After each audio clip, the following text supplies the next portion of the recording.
युगे युगे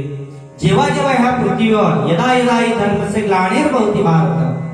जेव्हा जेव्हा ह्या पृथ्वीवर आणि ह्या पृथ्वीचा जो भारत देश आहे त्याच्यावर राक्षसांचा अत्याचार येईल आणि हे पृथ्वी जेव्हा जेव्हा कापायला लागेल, यदा यदा हि धर्मस्य ग्लानिर्भवति भारत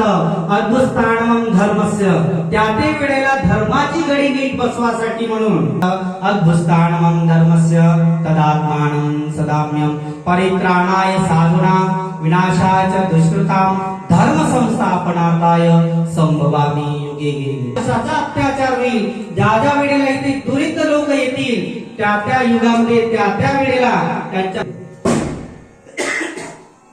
त्याप्रमाणे ह्या पृथ्वीला म्हणाले की हे पृथ्वी, हे वसुंधरे, हे देवी, तू आता निशंकोच या ठिकाणाहून जा। समुद्रामधून कृष्णाच्या रूपाने अवतीर्ण घे आणि ह्या समस्त पृथ्वी तलावावरचे राक्षसांचा नायनाट करील आणि हे पृथ्वी पुन्हा सुचिरभूत निद्रेमध्ये गेले। त्यानंतर एकदा काय झालं की हा नारद ह्या क्षीरसागरामध्ये भगवंताचा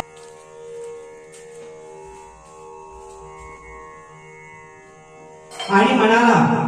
पगोडला ब्रह्मांड नायक क्षीरसागरी कैसा तो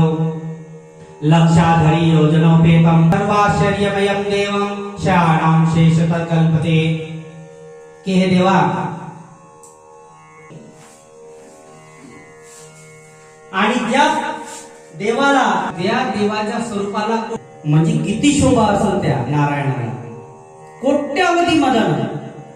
म्हणजे शंकरासारख्याचा विल्ल खलित झाला तर मग साधारण माणूस जेव्हा त्या मदनाच्या